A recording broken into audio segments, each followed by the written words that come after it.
Potash, আমাদের তো পুজোর আর বেশি দিন নেই, জানো তো তুমি? এবার আমাদের পুজোর থিমের নাম তুমি জানো? সবুজে বলো। সবুজে আলোয়, সবুজের অঙ্গীকার। সবুজে অঙ্গীকার, তার মানেটা তুমি কি জানো? সবুজ সবুজ সবুজ গাছটা যে আমাদের অক্সিজেনের কথা বলছে। তার মানে কি কারণে এটা করতে চাইছে তুমি কি জানো? সবুজের এই অঙ্গীকারটার মানে জানো? হ্যাঁ, বলো তো। সবুজের অঙ্গীকার মানে গাছ, গাছকে ট্রি বলে।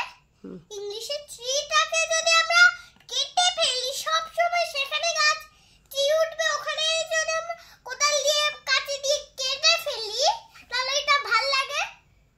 সবাই ভাবে এটাই না, একদমই ভালো লাগে না, আমার তো ভালো লাগে না। ওইটা ভাবে, ওইটা কিন্তু একদমই ভুল। আসল গাছই তো আমাদের প্রাণ বাঁচায়। গণেশ ঠাকুর, তারপর হচ্ছে দুর্গা ঠাকুর গাছ ওঠাচ্ছে এই জন্যেই, নিজে নিজে তো গাছ ওঠে, তাই তো? এই জন্যেই, কারণ গাছ যে আমার অক্সিজেন দেয়, সেগুলো দিয়ে তো আমরা প্রাণ বাঁচাই। তো তোমরা যে গাছগুলো করে কেটে দিচ্ছ, তাদেরও তো একটা প্রাণ আছে। তো তারা তো কষ্ট পাবে। তাহলে কাটছো কেন? গাছ লাগাও, প্রাণ বাঁচাও। ঝড়ের সময়, তুফানের সময় তো গাছগুলো একা একাই পড়ে এরকম শুয়ে পড়লো, আর সেগুলোকে আমাদের বাঁচালো, দাঁড় করি। তাহলে গাছলাই তো আমাদের বাঁচালো, গাছলাই আমাদের অক্সিজেন দিল। আমাদের বাঁচালে কি গাছগুলো মরলো? আমাদের শাকসবজিও দেয় গাছ, আমাদের সবকিছুই গাছ দেয়, সবকিছুই দেয়। আর যদি তোমরা এরকম করে কেটে ফেলো, যদি ফ্রিতে অক্সিজেন না নিয়ে দোকানে কিনে কিনে ঘুরে ঘুরে সব টাকা খরচ করে দাও, বা সবজির জন্য টাকা খরচ হয়, সেগুলো জন্য তো আমাদের কাছে কিছুই থাকবে না। তো বাড়ি ঘর না টাকা পয়সা, তার জন্য ওই জন্যই তো আমাদের এগুলো ভগবান দেখে দুঃখ পেয়ে গাছগুলো ওঠাচ্ছে, বৃষ্টি করাচ্ছে। ওই জন্যই তো সবজি হচ্ছে, অরেঞ্জ হচ্ছে, বেগুন হচ্ছে, কত কিছু না হচ্ছে। তারপর অক্সিজেনও দিচ্ছে, সবকিছু আমাদেরই দিচ্ছে গাছ। তারপর এই সবকিছু নিজেরা প্রাণ ছেড়ে চলে গেছে। তো কি বুঝলাম এটা থেকে? গাছ লাগাও, প্রাণ বাঁচাও। ওই জন্যই তো এবার আমাদের পুজোতে সবাইকে ওই জন্য প্লাস্টিকের পাতা লাগিয়ে দিলে হয়ে যাবে না গাদা। যে সত্যিকারের কয়টা পাতা ঝুলিয়ে রাখো, সত্যিকারের কিছু ফুল লাগাও, ওইগুলো গাছ লাগাও। গাছ লাগিয়েছে তো আজকে, তুমি দেখোনি? যেদিনকে ওই যে যাব পুজোর ওখানে, সেই দিনকে আর ভাসানো যখন হয়ে যাবে, তখন সবাই এক একজন বাড়িতে এক একটা করে গাছ নিয়ে যাবে। আর তোমরা এত টাকা খরচ করছো কিসের দিয়ে? পুজোতে ভগবানদের নিয়ে আসে, বানানো যায় কাগজ দিয়ে, তারপর রং দিয়ে, নিজে ইচ্ছে মতো জিনিসপত্র দিয়ে বানানো যায়। তো তোমরা কি করছো? এক গাদা টাকা খরচ করে ঠাকুর নিয়ে আসছো, প্রসাদ নিয়ে যাচ্ছ, তার ভাষা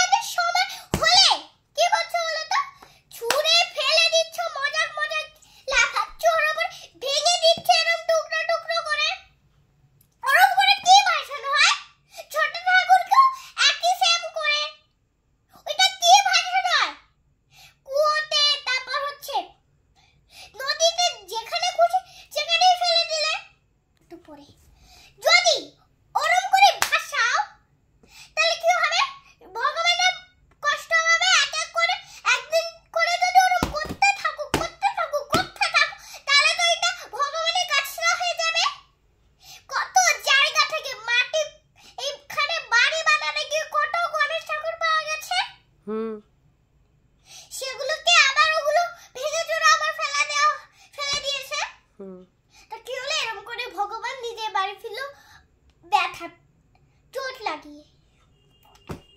এরকম করে কিন্তু ভগবান বিষ্ণু আমাদের পাপ দিচ্ছে।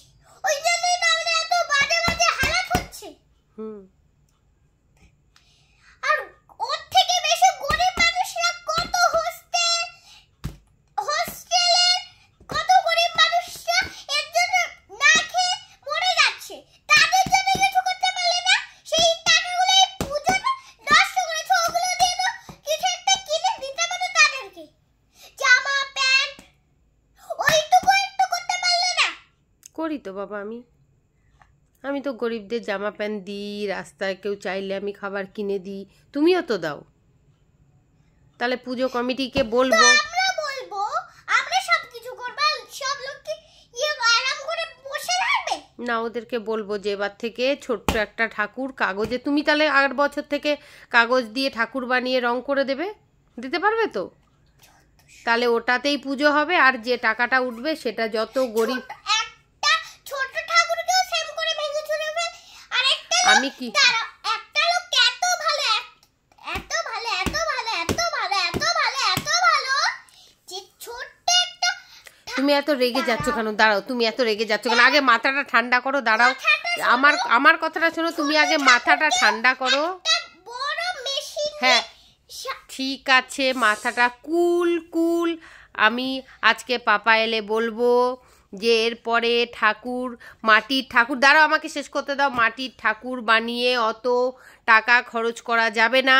পটাশ পরের বছর কাগজ দিয়ে রং করে একটা ঠাকুর বানিয়ে দেবে, মাটি দিয়ে বানিয়ে দেবে। আর বাকি যে টাকা, সেই টাকাটা তোমরা দিয়ে যত গরিব আছে, অনাথ আশ্রমে আছে, বাচ্চারা যারা না খেতে পাচ্ছে, তাদেরকে জামা প্যান্ট খাবার দাবার দিতে হবে, তাই তো? এটাই তো। আর একটা লোক মেশিন দিয়ে ঠাকুরটা এত সুন্দর করে করেছে, আবার 500 টাকার আর একটা 10 টাকা আর 50 টাকা টাকাগুলো একটু ছিটিয়ে ভালো করে একটু করেছে, ফুল ছিটিয়েছে। ঠিক আছে, তুমি পরের বছরে তুমি নিজে তাহলে ঠাকুর বানাতে পারবে তো? দিদি আমি বানিয়ে নেব, কাগজ আর মাটি দিয়ে দিদি আর তুমি বানিয়ে নেবে, তাই তো? তাহলে যে টাকাটা তুমি ফ্রিতে বানিয়ে দেবে, তুমি তো টাকা পয়সা কিছু লাগবে না তোমার, তাই না? এই পাশের বাপিয়া দাদুর জমি থেকে আমি মাটি তুলে এনে দেবো, আর ঘরে কাগজ আছে, কাগজ কেটে দেবো, ঠিক আছে? বানিয়ে নেবে। এরকম বেশি কাগজ লাগবে না, একটা মোটা যে বাকি যে টাকাটা, তোমার কথা বাকি যে টাকাটা, সেটা দিয়ে গাছ লাগাতে হবে আর গরিবদেরকে সাহায্য করতে হবে, তাই তো? ওকে, এটাই বলবো পাপা আসলে আজকে।